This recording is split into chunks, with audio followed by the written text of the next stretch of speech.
ரயில் விபத்துகளின் போது மீட்புக் குழுவினரின் துரித செயல்பாடுகளை திருச்சியில் பாதுகாப்பு குழுவினர் தத்ரூபமாக நடத்தி காட்டினர்.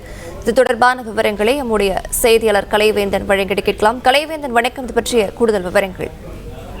வணக்கம். ரயில் விபத்துகளின் போது மீட்புக் குழுவினர் எவ்வாறு துரிதமாக செயல்படுகின்றனர், மீட்பு நடவடிக்கை குறித்து பாதுகாப்பு குழுவினர் செயல் விளக்கம் செய்து காட்டினர். திருச்சி முதலியார் சத்தம் குச்சேட்டையாற்றில் இந்த விழிப்புணர்வு நிகழ்வானது நடைபெற்றது. இதற்காக ஒரு ஏசி மற்றும் 2 பொதுப்பெட்டிகள் என மொத்தம் 3 பெட்டிகள் கவிழ்க்கப்பட்டது. இதை விபத்தாக கருதி திருச்சி ரயில்வே கோட்ட அலுவலகத்தில் உள்ள கட்டுப்பாட்டு அறையிலிருந்து அபாய சங்கு ஒலிக்கப்பட்டது.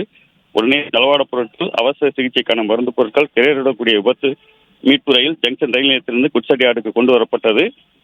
டிஆர்எம் அன்பழகன், திருச்சி கோட்ட பாதுகாப்பு பிரிவு முதல்நிலை அதிகாரி ஸ்ரீதர் தலைமையில் 250க்கும் மேற்பட்டோர் இந்த விபத்தில் சிக்கியவர்கள் மீட்பது குறித்து செயல் விளக்கம் செய்து காட்டினர்.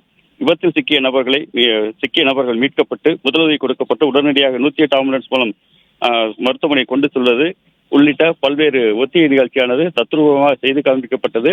இதனை வேடிக்கை பார்த்த பொதுமக்கள் பலரும் இது உண்மையான விபத்து என்று நினைக்கும் அளவிற்கு தங்கள் செல்போன்களில் வீடியோ எடுத்து செல்வதை நம்மால் காண முடிகிறது.